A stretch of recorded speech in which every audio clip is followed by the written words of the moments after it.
Hello and welcome back to our channel टिपली backbenchers. आज हम बात कर रहे हैं एल&टी मेक या L K make VCB vacuum circuit breaker के बारे में। तो चलिए स्टार्ट करते हैं। और स्टार्ट करने से पहले एक छोटी सी इन्फॉर्मेशन, ये जो लीवर ऊपर लगा हुआ रहता है वीसीबी के ऊपर, ये मेरा काम आता है टेस्ट सर्विस लिमिट स्विच को ऑपरेट करने के। और यहाँ से मैं कंट्रोल वाला जो होता है प्लग, उसे हम लगाते हैं। ठीक है, तो चलिए स्टार्ट करते हैं। आज हम इस वीडियो में समझेंगे वीसीबी बेसिक ट्रबल शूटिंग, उसके बाद how to rack in and rack out the VCB, and then understanding of rack in rack out interlocking, and at last how to do the manual spring charge of VCB. ठीक है, तो VCB के सामने का cover आप जैसे ही हटाएंगे, VCB आपको अंदर से कुछ ऐसा दिखाई देगा। तो पहले हम समझ लेते हैं कि कौन सा पार्ट कहाँ कहाँ पे है और किसका क्या इंपॉर्टेंस है। ठीक है, तो सबसे पहले यहाँ पे मेरा है पॉजिटिव आइसोलेशन, उसके बाद मेरा है यहाँ पे ये नेगेटिव आइसोलेशन। इन दोनों के बारे में हम अभी आगे बात करेंगे। इसके बाद मेरा यहाँ पे लगा हुआ है ट्रिपिंग कोयल, इस पार्ट को हम बोलते हैं मैकेनिकल एंटी पंपिंग। ये है मेरा rack and rack out lever, और यहाँ पे मेरा लगा हुआ रहता है क्लोजिंग कोयल, और इस पार्ट को हम बोलते हैं इलेक्ट्रिकल एंटी पंपिंग।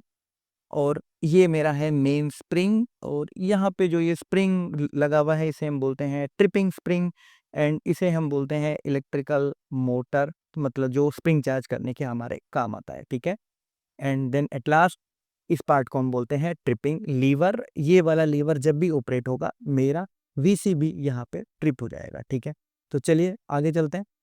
सबसे पहले हम बात करते हैं VCB rack in rack out interlock के बारे में। इस इंटरलॉक के बारे में बात करने से पहले ये देखिए, जब भी प्लग आपको लगाना है, इस लीवर को ऐसे डाउन करके आपको रखना है, देन आपको प्लग लगा देना है। और यहाँ पे ये बात मेंशन भी है, press down the red lever and push pull to control circuit plug to connect और डिसकनेक्ट। ठीक है, हेलो एंड वेलकम। अब हम बात करते हैं रैकिन के बारे में। ठीक है, रैकिन के बारे में हम जब भी बात करेंगे, सबसे पहले ये मेरा होना चाहिए यहाँ पे अनलॉक। मैं बात कर रहा हूँ इसकी। ठीक है, अनलॉक होने से बेसिकली क्या होता है, एक छोटा सा लीवर है जो मेरा यहाँ पे ऐसे अनक्लोजर में अटका हुआ रहता है, जिससे क्या है, ये वाला पार्ट तो मेरा रह जाता है यहीं पे, और वीसीबी मेरा चला जाता है अंदर की तरफ।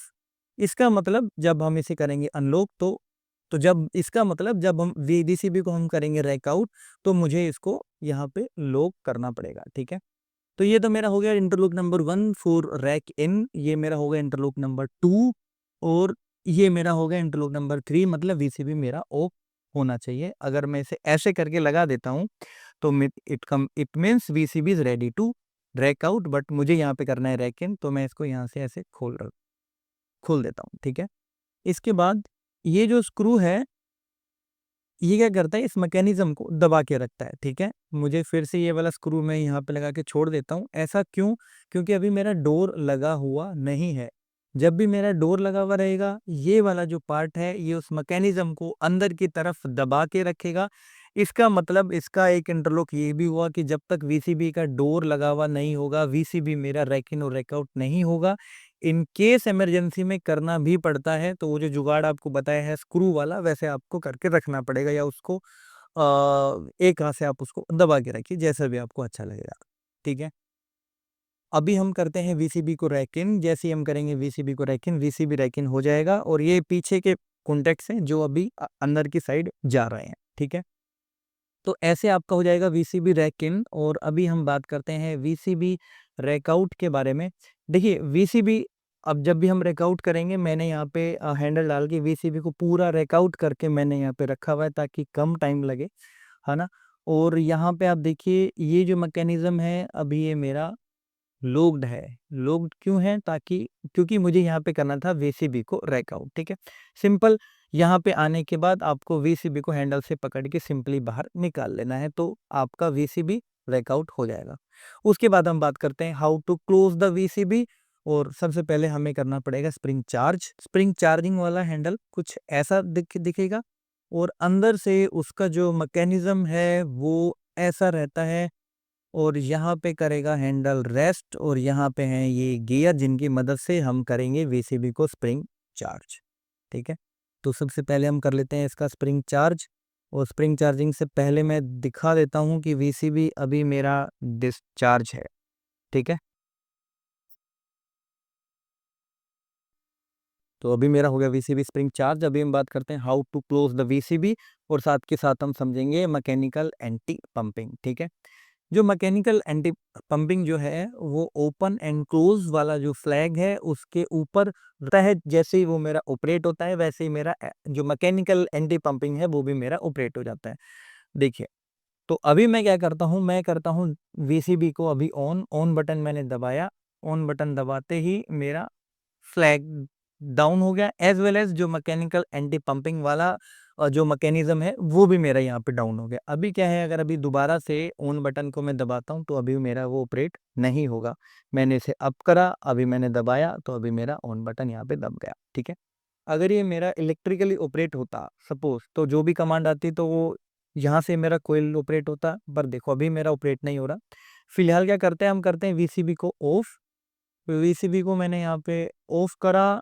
अभी अगर इलेक्ट्रिकली ऑपरेट होता तो कोयल ऐसे ऑपरेट होती और मेरा वीसीबी यहाँ पे हो जाता ऑन ऐसे, और फिर से मेरा जो मैकेनिकल इंटरलॉक था वो मेरे यहाँ पे लग जाता और ऑन नहीं होता हाथ से। ठीक है, उसके बाद हम बात करते हैं ट्रबल शूटिंग के बारे में। ट्रबल शूटिंग में यहाँ पे दो टॉपिक हैं। पहला है वीसीबी बबलिंग, मतलब वीसीबी को अपने ऑन कमांड दिया बट वीसीबी ऑन पोजीशन में होल्ड नहीं हुआ। सेकंड है मेरे पास यहाँ पे सिंगल फेसिंग। ठीक है, तो सबसे पहले हम यहाँ पे बात करेंगे वीसीबी बबलिंग, और इस कंसेप्ट को समझने से पहले एक छोटा सा क्लिप मैं आपको दिखाता हूँ ताकि आपको ये कंसेप्ट ज़्यादा अच्छे से समझ में आ जाए। पॉजिटिव आइसोलेशन, ये मेरा ऐसे दबता है। ठीक है, और इसके ऊपर है मेरा वाई फेस, ये है मेरा नेगेटिव इंटरलॉक। अभी ये डिसेबल है मेरा, और अभी ये मेरा इनेबल हो गया। जैसे ही मैंने इसको दबाया वो मेरा इनेबल हो गया, और ये मेरा अटैच रहता है ट्रिप लीवर के साथ। ठीक है, जैसे ही मेरा ऑपरेट होता है ट्रिप लीवर ऑपरेट होता है, प्लस मेरा वीसीबी उस केस में ट्रिप हो जाता है। तो अब हम बात करते हैं VCB not holding the on position. ठीक है, इस केस में हमारा स्प्रिंग चार्जिंग हो गया यहाँ पे। अभी आप ध्यान देना, यहाँ पे जैसे ही मैं ऑन कमांड दूंगा, ऑन कमांड आते ही वो मेरा ट्रिप हो जाएगा। मतलब नेगेटिव इंटरलॉक जो है वो अभी मेरा यहाँ पे ऑपरेटेड है, और उसकी वजह से क्या है, जो ट्रिप लीवर है वो भी मेरा ऑपरेटेड है। तो ट्रिप लीवर ऑपरेट होने से क्या होगा, ट्रिपिंग कमांड कंटिन्यूअस वीसीबी को आता रहेगा। ठीक है, अभी मैंने इसको ऑन कमांड दिया, नेगेटिव इंटरलॉक मतलब मेरा यहाँ पे एक्टिवेटेड है। ठीक है, अभी अगला स्टेप क्या है, ये जो डिस्टेंस है यहाँ पे, ये वाला, ये मेरा होना चाहिए 229 से 231 mm। ऐसा क्यों, अगर हम मैकेनिज्म को ध्यान से हम देखें तो बेसिकली क्या है, जहाँ पे ये मेरा नेगेटिव इंटरलॉक है वहां पे इसका डिजाइन कुछ ऐसा है, ऐसा। तो जब भी ये मैकेनिज्म यहाँ पे रहेगा तो नेगेटिव इंटरलॉक मेरा अनऑपरेटेड रहेगा। इसके अलावा अगर ये यहाँ पे कहीं पे भी रहेगा, इस जोन में या इससे थोड़ा सा भी ऐसे आगे, तो उस केस में मैकेनिकल इंटरलॉक मेरा ऑपरेट हो जाएगा और वो ट्रिप लीवर को खींच के रखेगा, और उसकी वजह से मेरा वीसीबी ट्रिप हो जाएगा। इस केस में मैंने क्या करा है, वीसीबी को थोड़ा सा और रैकिन मैंने यहाँ पे किया है। तो अभी यहाँ पे मेरा जो डिस्टेंस है वो 230 mm है। तो अभी दोबारा से स्प्रिंग चार्ज हम करते हैं और फिर से इसे ऑपरेट करके हम देखते हैं कि ऑपरेट होता है या नहीं होता है। ठीक है, पहले कर लेते हैं स्प्रिंग चार्ज।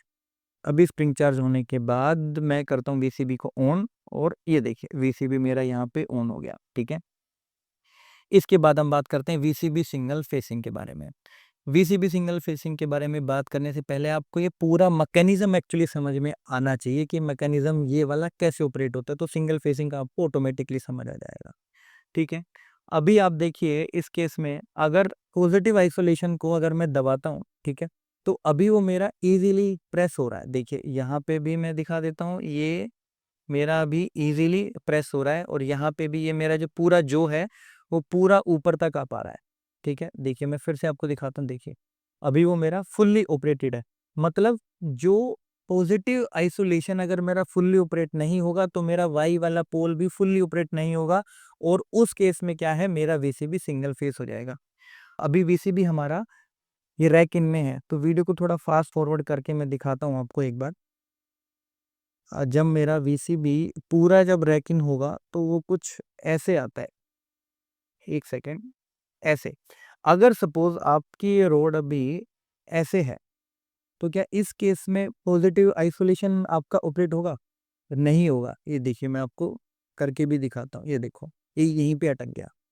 अभी क्या है, मैंने रोड को थोड़ा-सा मैंने यहाँ पे एडजस्ट करा। हाँ, अभी क्या होगा, अभी वो मेरा अच्छे से ऑपरेट हो पाएगा। अभी देखिए, वो मेरा अभी फुल ऑपरेट हो गया। अभी इस केस में जो सिंगल फेसिंग वाला जो इश्यू था वो आएगा नहीं, क्योंकि पॉजिटिव आइसोलेशन मेरा अच्छे से ऑपरेट हो गया और ये था पूरा एल एंड टी वीसीबी के ऊपर। Thank you for watching this video. Thank you.